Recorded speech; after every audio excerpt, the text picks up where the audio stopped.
aggregated social health activities for the DA. What is Rogi Kalyan Samiti? It is a hospital management committee. Rogi Kalyan Samiti is like 16 शौचालय.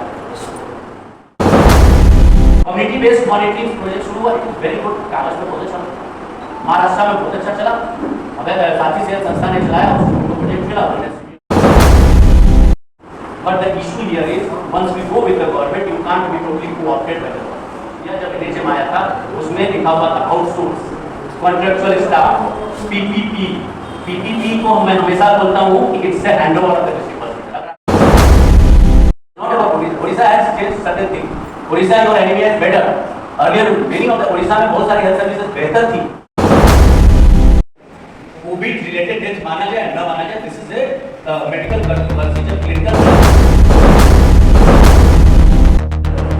2005 में जब ये आया resolution तो जनस्वास्थ्य अभियान के अंदर एक डिफरेंसेस और वो डिफरेंसेस ये था मतलब all India voluntary health association of India उन्होंने जेएसए के नेटवर्क से डिजाइन इसलिए किया कि ये स्ट्रेटजी ये थी कि नेशनल हेल्थ मिशन जो इस योजना है, इससे गुड प्रोग्राम बहुत सारे लोग जेएसए के उसके अलग अलग कमिटीज में रहे। अभी भी स्टेयरिंग कमेटी में हमारे डॉक्टर अनंत मान है, वंदना प्रसाद रही है, बहुत सारे लोग अभय शुक्ला रहे, नरेंद्र गुप्ता रहे, सब लोग रहे।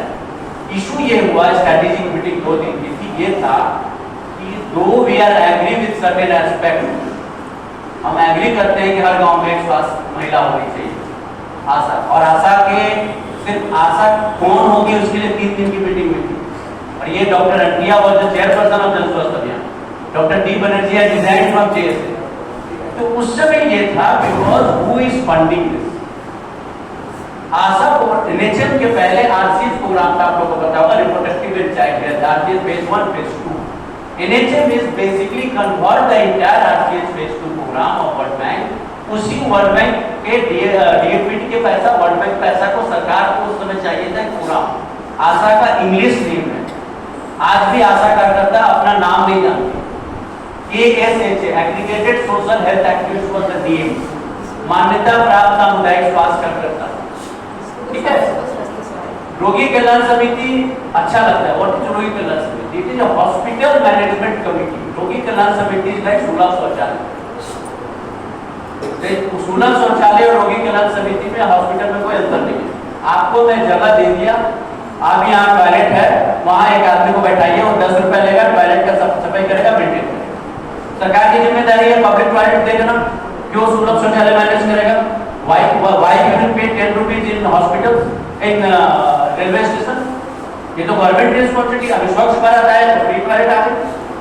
तो उस समय डिफरेंस ये हुआ था कि सरकार एनएचएम ला रही है, ये विलेज हेल्थ प्लान सुनने में बहुत अच्छा लगता है। 1 साल के अंदर पूरे हिंदुस्तान का विलेज हेल्थ प्लान बन गया। 2008 के बाद विलेज हेल्थ प्लान बंद करके रख दिया। It was a good scheme. Policy में क्या थी? गारंटेड हेल्थ सर्विसेज, बहुत अच्छा लगता है। कम्युनिटी बेस्ड मॉनिटरिंग प्रोजेक्ट शुरू हुआ, इट इज वेरी गुड, कागज पे बहुत अच्छा महाराष्ट्र में बहुत अच्छा चला।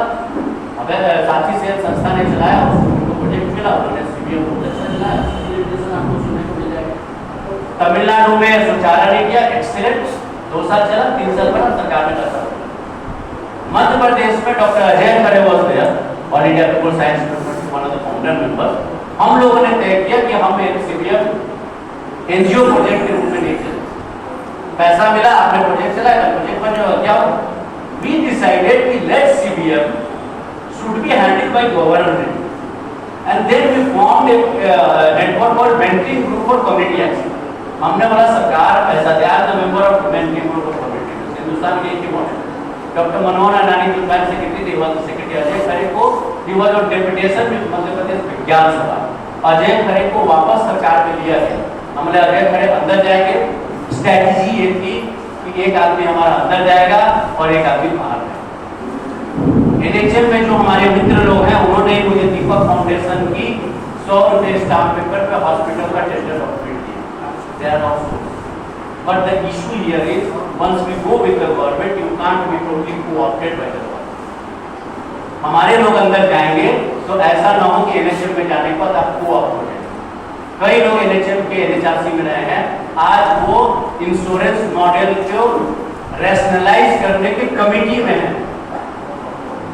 देयर इज द प्रॉब्लम और डिफरेंसेस था। और उसी समय में आप देखिए जो अभी आप हमारे साथी बोल रहे थे, कमल जी ने कहा कि प्राइवेटाइजेशन हो रहा है, वो तो हो चुका है। अच्छा लगा मुझे आपकी बहुत समझ को सलाह। और मैंने इसलिए वर्ड यूज किया जब NHM आया था, उसमें लिखा हुआ था outsource, contractual staff, PPP। PPP को मैं हमेशा बोलता हूँ कि it's a handover of the district hospital. अगर आप PPP समझिएगा तो 20 साल में हैंडओवर हो जाएगा। PPP समझते हैं। व्हाट इज रोगी कल्याण समिति? Rogi Kalyan Samiti is started in Indore employ hospital. और रोगी कल्याण समिति एक बहुत ही पेड प्रोग्राम है। रोगी कल्याण समिति का मतलब है कि आपको यूजर फी लेना है। पहले हम 1 रुपया देते थे, आज 10 रुपया दे रहे हैं। ये लोहिया एकेडमी का इंस्टीट्यूशन, आप आए यहाँ बैठे हैं, आप लोग सब लोग 10-10 रुपया दीजिए, क्योंकि लोहिया एकेडमी के पास पैसा नहीं है। आप लोग 10-10 रुपया दीजिएगा तो मेंटेन होगा। जब 10 से 20 होगा, 20 से 30 होगा, बाद में पता चला पूरा मुफ्त चला गया। आज कहीं ना कहीं ट्रस्ट इसकी मेंटेनेंस चल रही है। You can give donation to Lohia academy और योर विश, आप डोनेट कर सकते हैं। बट अगर आपने पैसा लगा दिया 10 रुपया तो वो तो फिर PPP मॉडल हो जाएगा। रोगी कल्याण समिति का नाम है हॉस्पिटल मैनेजमेंट कमेटी।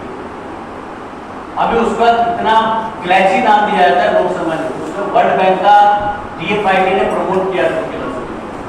और वही है कि through user charge to manage your hospital through user service. User has to pay to get health service. हाँ, अभी बंद किया, लेकिन ये आइडिया था। And many of the member of the Rogi Kalyan समिति, मेनी हर स्टेट में अपने हिसाब से दे change, many state. So this is not about Odisha. Odisha has changed certain things. Odisha, your anemia is better.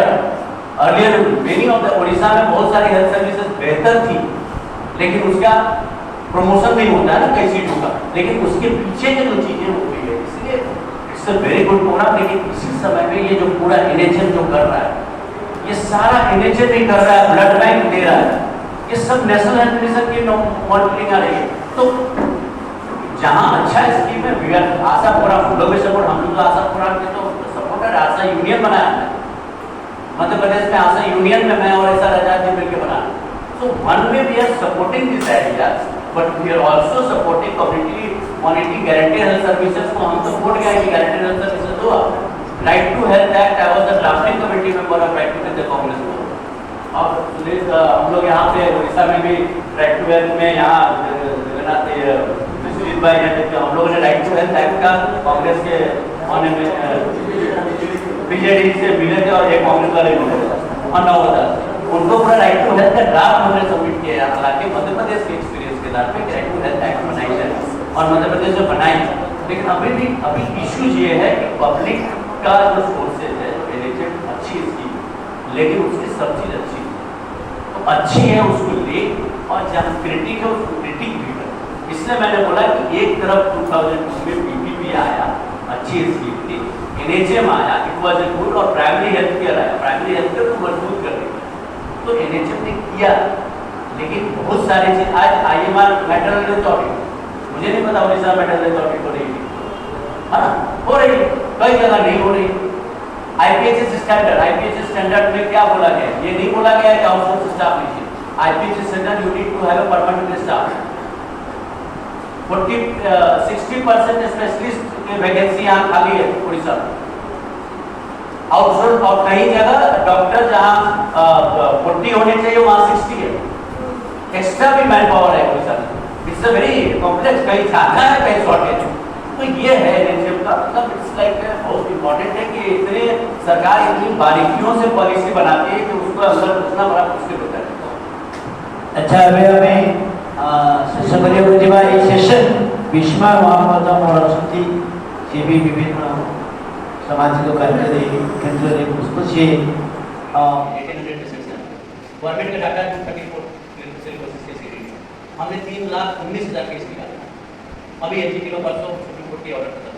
तो ये जो डेथ होना है ये बहुत इंपॉर्टेंट है कि जितने जो प्राइमरी जो सोर्सेज है, तो जनस्वास्थ्य सहयोग 4 एक्स डॉक्टर हस्बैंड वाइफ ये डॉक्टर्स कम टुगेदर और गनियारी में, गनियारी नाम की जगह वहाँ उन्होंने हॉस्पिटल बनाया।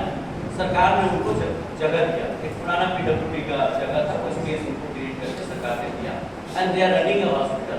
और आज पर्पस ये था कि लो कॉस्ट मॉडल्स हम डेवलप करें, PV से लेके नेट टेस्टिंग से लेके सारा चीज सप्लाई सिस्टम में, टेस्टिंग में, इन्वेस्टिगेशन में लो कॉस्ट मॉडल हम कैसे one of the best examples. दूसरा ये है कि जब सईदा अमीन रानी कमीशन मेंबर थी, वो पूरे देश में ब्यूटीफुल कंट्रीज किताब लिखी हुई, वेरी ब्यूटीफुल कंट्रीज। उन्होंने यूएस इंचार्ज ऑफ हेल्थ और रानी कमीशन मेंबर थी, तो वो पूरे देश में घूमी थी एंड उन्होंने पूरी किताब लिखी, उसमें जेएसएस का वर्णन है, कई सारे मणिपुर में कई अच्छे हैं। पंजाब गवर्नमेंट के साथ अभी हम लोगों ने एमओयू साइन किया है कि पंजाब गवर्नमेंट में डोमेस्टिक वायलेंस पे क्राइसिस सेंटर शुरू होगा। अब नाउ क्राइसिस सेंटर के लिए सरकार काउंसलर्स का पैसा देगी, ट्रेनिंग हमने बोला कि सिर्फ पुलिस डिपार्टमेंट की और डॉक्टर्स की ट्रेनिंग हम देंगे। छत्तीसगढ़ में जब एचएसआरसी स्टेट हेल्थ रिसोर्स सेंटर बनाया गया था, सरकार का पैसा है और वो एक तरीके से रजिस्टर्ड एनजीओ टाइप का बनाया गया एचएसआरसी को, और एचएसआरसी में बहुत सारे लोग, हमारे अपने लोग जो उसके मेंबर थे, उसके डायरेक्टर थे, उसमें सुंदर अमन जी डायरेक्टर रहे हैं, उसमें कई सारे लोग रहे हैं। और उससे क्या हुआ कि छत्तीसगढ़ में आशा प्रोग्राम बहुत बेहतर चला, बिकॉज एचएसआरसी था और वहाँ को दैट इज कॉल्ड पीपीपी कि वहाँ एक टाइप हुआ कि जहाँ हमारे स्किल्स है वहाँ हम ये करेंगे। जैसे कम्युनिटी बेस्ड मॉनिटरिंग प्रोग्राम जो चला, it is also PPP model कि भाई महाराष्ट्र बहुत अच्छा चला, क्योंकि साथी से तो सरकार ने वो पैसा था वो ग्रांट दिया, साथी से अच्छा चला, बहुत सारे ग्रुप चला, या तमिलनाडु में चले, ऐसे बहुत सारे लोग हैं जहाँ इंदौर में हॉस्पिटल में सहायता केंद्र चलता है, विश्वजनाश्रम गांधी सेंटर है, वहाँ सहायता केंद्र चलता है, तो वहाँ सरकार से कुछ पैसा उनको मिला है खाने के लिए, वहाँ वो 2 रुपये में खाना सप्लाई करते हैं, कुछ गवर्नमेंट का पैसा है और बाकी वो अपना लगाते हैं, और वो 2 रुपये में सारे पेशेंट को खाना, वो जो उनके रिलेटिव्स को, सॉरी नॉट द पेशेंट को तो हॉस्पिटल। तो ऐसे कई सारे ऐसे मॉडल्स हैं, डॉक्टर्स हैं जहां उन्होंने अपनी सर्विसेज 2 घंटा हॉस्पिटल में दे रहे थे। बड़वानी में हॉस्पिटल में आशा ग्राम हॉस्पिटल है, वहाँ के डॉक्टर्स आके सिविल हॉस्पिटल में 2 घंटा फ्री ट्रीटमेंट देती है गायनेकोलॉजिस्ट। तो ऐसे कई एग्जाम्पल्स हैं, आई थिंक उसको लिखने की जरूरत है कई सारे।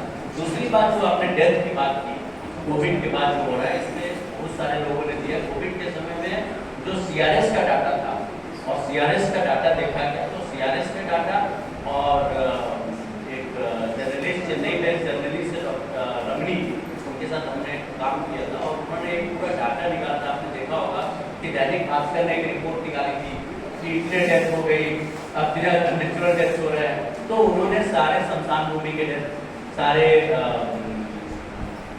इसके जो भी डेथ्स हैं वो सारे जगह से उन्होंने डेथ निकाला था, और जो जितने डेथ्स हो रही थी जो कोविड के रूप में रिपोर्टेड नहीं हो रही थी उनका निकाला, और कोविड के बाद के जो इम्प्लीकेशन है जगन्नाथ चटर्जी ज्यादा बेहतर बता पाएंगे, कितने सारे इम्प्लीकेशंस निकले हार्ट अटैक से लेके, क्या उनको डेथ को कोविड रिलेटेड डेथ माना जाए न माना जाए, this is a medical controversy. जब क्लिनिकल ट्रायल में हम लोग काम कर रहे थे उस समय में डेथ जो 5000 डेथ हुई, क्लिनिकल ट्रायल का लॉ बनाया था 2019 में, 2012 में हमने एक्सपोज किया 2400 करोड़ के रेट, उस समय में 5000 डेथ और 20,000 एडवर्स केसेस। तो गवर्नमेंट ये बोलती थी clinical trial death due to death, and how many due to death? 22 out of 5000। So you did a clinical trial on me, and मेरी डेथ क्लिनिकल ट्रायल 6 महीना का पीरियड था, 7वां महीना में डेथ हो गया, तो उसको आप क्लिनिकल ट्रायल डेथ मानेंगे, मरने के बाद आपने पोस्टमार्टम नहीं किया, ऑब्वियस डैमेज। तो ये जो डेथ में जैसे सिलिकोसिस में हमारे पास 612 पेशेंट्स हैं जिनकी डेथ हुई है, 1800 पेशेंट्स हैं, गवर्नमेंट का डाटा है 234 सिलिकोसिस के सीडी, हमने 3,19,000 केस निकाला, अभी एनजीटी में परसों सुप्रीम कोर्ट की ऑर्डर खत्म। तो ये जो डेथ हो रहा है ये बहुत इंपॉर्टेंट है कि जितने जो प्राइमरी जो सोर्सेज है, मुझे ऐसा लग रहा है उड़ीसा में मुझे लग रहा है जो आप बोल रहे हैं सुझाव के लिए, तो हमें ये जो छोटे छोटे अभी मैं सुन रहा था इलेक्ट्रिसिटी का प्रोग्राम बहुत इंपॉर्टेंट डाटा है, इसको हम लोग डॉक्यूमेंट करें सब लोग मिलकर, और जगन्नाथ चटर्जी जी बहुत लिखते हैं तो अब आप थोड़ा इस पर भी लिखिए कि ग्राउंड लेवल की जितनी इन्फॉर्मेशन है 10-20 मिले, जो भी एनजीओ काम कर रही है ऑर्गेनाइजेशन उनके पास डाटा है। सबसे ज्यादा बहुत सारे एनजीओ के पास एक बच्चों का डाटा होता है, क्राई के 100 पार्टनर्स हैं, मैं क्राई के ट्रेनिंग करता हूँ, 100 पार्टनर्स एक बच्चों का ट्रैक करते हैं मैन्यूट्रिशन पे, उनके से ज्यादा किसी के पास मैन्यूट्रिशन का डाटा नहीं होगा, 100 पार्टनर्स हैं उनके। तो इनको हम कलेक्ट कैसे करें और कलेक्ट करके सरकार को देना, और मुझे लग रहा है उड़ीसा की अल्टरनेटिव हेल्थ पॉलिसी और स्ट्रैटेजी बननी चाहिए, पीपुल्स स्ट्रैटेजी बननी चाहिए जो आप सबके अनुभव को कंसोलिडेट कर उसको सरकार को दिया जाए कि हम ऐसा ऐसा चाहते हैं। तो इस पे बात हो सकती है, और भी कई उदाहरण है।